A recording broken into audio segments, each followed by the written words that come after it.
G'day everyone, welcome back. Bit of a different video today. So it's howling with wind, so it's a pleasant day. But today is Wednesday the 12th of February and it's currently 1:30. Since about 12 o'clock was when we got called on Monday, we've been at a fire for the last 3 days. So Fleetwood got used. So I figured I only took a few videos, but I figured I would give you guys a bit of a debrief on how it went.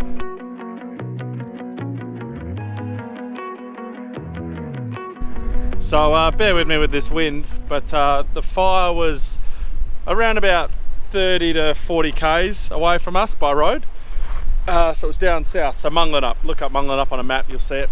And that's where we were. Now, the reason I didn't get too many videos, I think I've only got 2 or 3 to show you, is that it was a very hot, very fast moving fire, and I just didn't have time to get my phone out. We were just concentrating too much on the truck, everything like that, and making sure that everything was working and everyone was safe.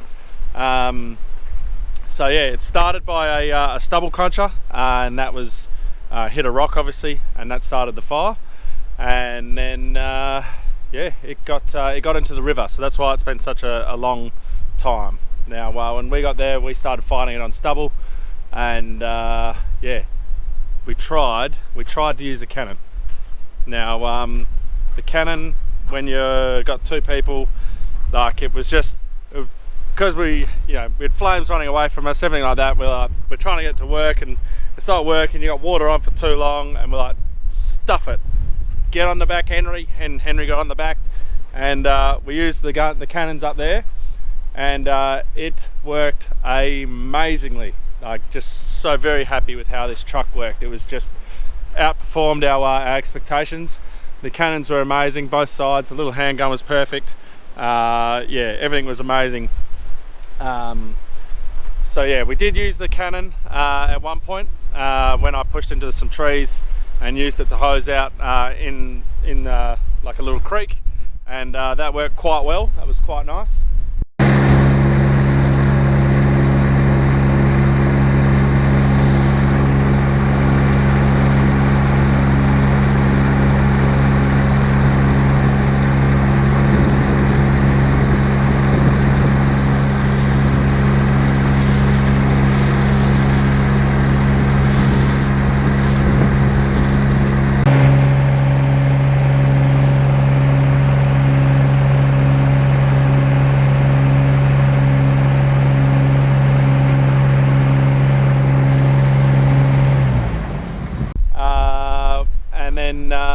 Yeah, so we ended up putting about 11,000, well, we drained it, so 11,000 litres went out first.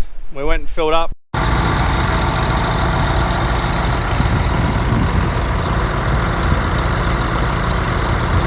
And then when we came back, we did another, I don't know, about 2,000 or 3,000, and then something happened.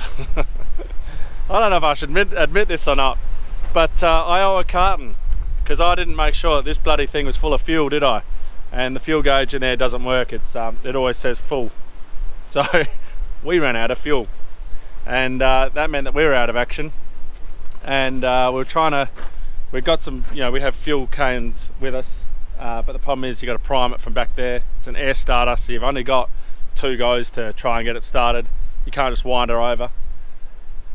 And yeah, so Henry's up in here pumping the fuel pump, and then we tried to take off the lead hose, the fuel hose to the lift pump, and unfortunately we snapped that fitting, which put us out of action.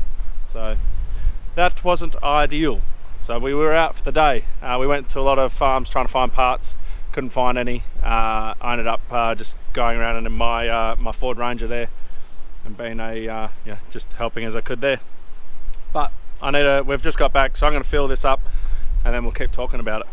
Right, you might be able to hear me a lot better in here than what you could out there. So day 1 went very well. It was a pain that we had the fuel run out, and it was an issue, but all in all, the truck worked perfectly. It was what we wanted. It didn't falter. Yeah, the truck itself was good. I was taking off in gear 2, just because gear 1 was too slow, and just basically cruising around in gear 2, round and round on hilly, undulating country, sand. This thing was just smoking past anybody else. It was it was leaving everyone else for dead. We had the reach with the cannon, the knockdown power with the cannon on the back, that is, and it was just.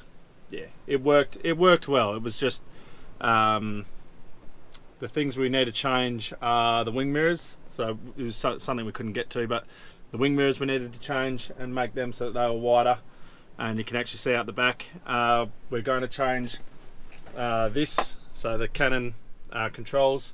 We're going to change so that they are locked into a position up here, and it's just nice and easy to access and get to and use.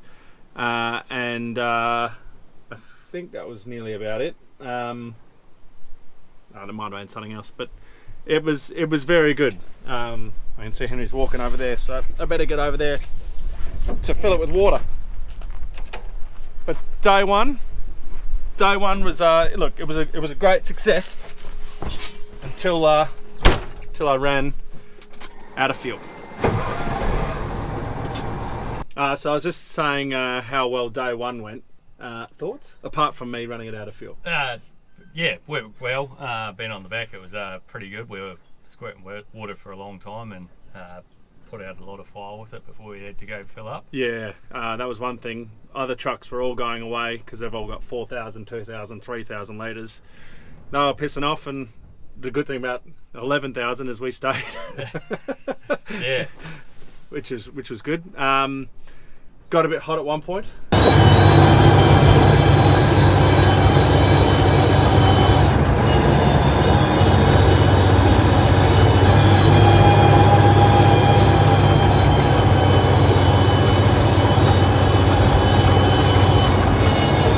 you're right, Kurt. She just got hot radiator, so I'm trying to let her cool down before we go up there.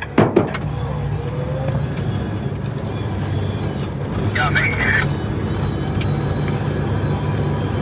Yep, a little bit. We just had a bit of a wind shift that pushed the fire over us. Well, not over us, but towards us, but nothing too. Yeah, I tried to use the sprayers, the crew protection, just to cool it down a bit. But they come a bit late, don't they? Yeah, they take a bit to sort of get up and going. Not instant. But, if you were in trouble, they would have done the job. Yeah.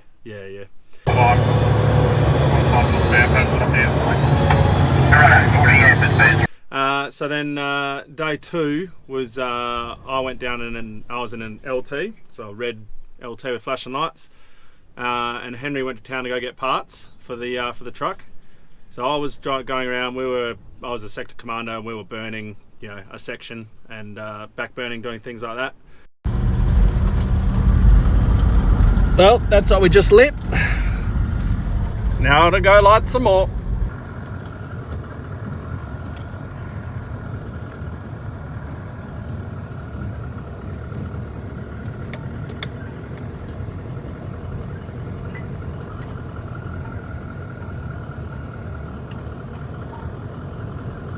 And you had the fun part of getting this thing to start. Yeah, so not fun to get the diesel primed again. It took a bit had to blow air back into the tank to clear the line. Yeah, took out a big air compressor. This one that's just there, took that down so that you had that. But once I got everything good and just pressurised the diesel tank and got it going. And she was in action again. Fixing our fuck up. yeah.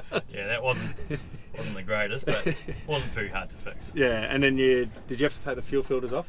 I had to take the primary fuel filter off so that I could blow through the line back.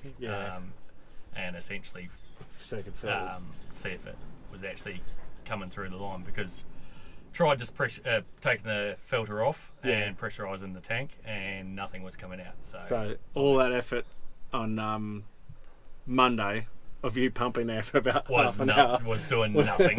Just trying to slug sludge back through it. Exactly. So definitely things to know. Yeah, yeah. So you got this going about lunchtime, and then you came up to my sector, and then you went off and played by yourself. So how was it operating the cannon by yourself? Because you did a tank and a half. Yeah, I did a tank and a half. The first tank I was, we were chasing flames. Well, when I say chasing flames, I was just doing circles basically, putting out. We were downwind from a bush, well, a couple blocks of bushes that were sending them as, 200-300 metres. Easily. So obviously that's outside our cordons. And yeah, so I was just doing circles, putting out fires. So chasing flames, it's a bit, it's not that efficient because you're trying to chase flames sideways as you're driving forwards, and it doesn't really work well chasing like that. But if you have it set and you're able to just drive the fire like that, that's good.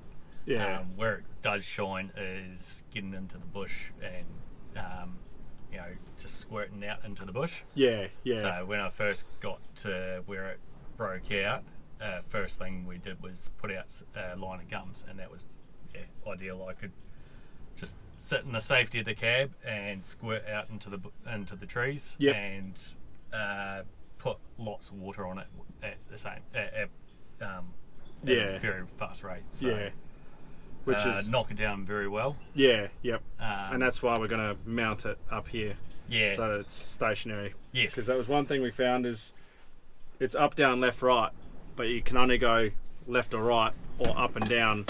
So you can only go one direction. You can't go down on the angle. So you can either go sideways and then down. So it's not like a usual joystick machine where you can do multi-direction. So instead of going a nice smooth on a diagonal, it's and it takes time. when you're trying to, so instead of being on the back where you can instantly go from over there to over there, this is a bit more cumbersome. That's when being stationary and trying to soak something, that's where this is very good at. So the first tank we were trying to chase. The second tank I just let them do the more nimble trucks do that we'd already knocked it down pretty well, and they were getting on top of it. And I went round the edge and put out anything that was smouldering and dumped a whole lot of water on hot spots. It dumps it quick. It dumps it quick. So going from the first day to the second day, so going from the cannons on the back to the cannon on the front. The cannon on the front uses a lot more water, so I ran out of water, a fair bit quicker. A lot quicker, because turning it on and off is, it's cumbersome, and it's up on the back. You got that instant result of off on when you need it, whereas it's off. So if you're driving 10 meters, you'd leave it on because it's quicker just to leave it on than you just got water going on the ground. And also I usually turn that on earlier than what I did usually do. Because you got to get it to aim. You've got to get it to aim, and even when you're using it stationary, because you're changing directions and stuff, and it was very windy, you turn it on so you know where it's actually hitting. But also you got to be a lot closer to the fire with that thing. To be more efficient. But no, it worked very well. So we're very happy with how the truck went, which was definitely happy. Couple of notes for us to work on, and then mirrors. There was something else when we were driving to fill up. We're like, we needed this, and we the adapters. That's right. We hadn't put adapters in here to go onto anybody else's pumps. But luckily everyone was 3 inch. It was 3 inch, so it was fine. But no, it worked very well. So we're very happy with how Fleetwood worked, which was it was good. And lastly, day 3. So today we weren't actually planning to go down, but it jumped the break in the trees, so we went down there today to assist down there because it was 70k winds. It was very bloody windy down there. So we went down there today, and all we did today, we were just blacking out. So we were just driving around with the truck, and wherever we saw little bits of smoke on the fire edge, we'd go and black it out. So it's very boring. If you've ever been to a fire and come day 3 and doing blackout, and then you know what I'm on about. It's, you just drive around the edge of the fire. If you see a little bit smouldering, we saw a little bit of canola in the paddock.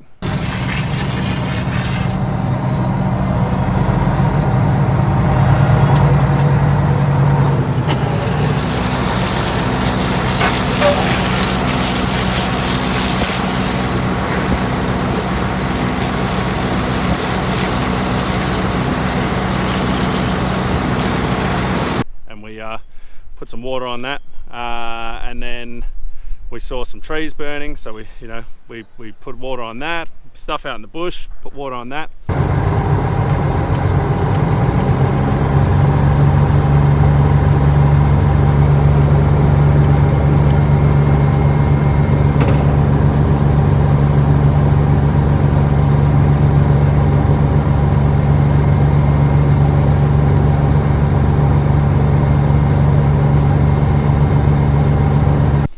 So boring job, but it has to be done. And then we got back here at about 20 past 12. So all in all, very happy with how it went. A few things to adjust to get ready for next year, but other than that, very, very happy with how Fleetwood performed. And yeah, not very many things to change, but I'm glad that we got to experience it and use it to then see what needs to be done to it. So yeah, no, that's the debrief done. So yeah, anyway guys, thank you very much for watching. Don't forget to like, subscribe and share. We'll catch you in the next one.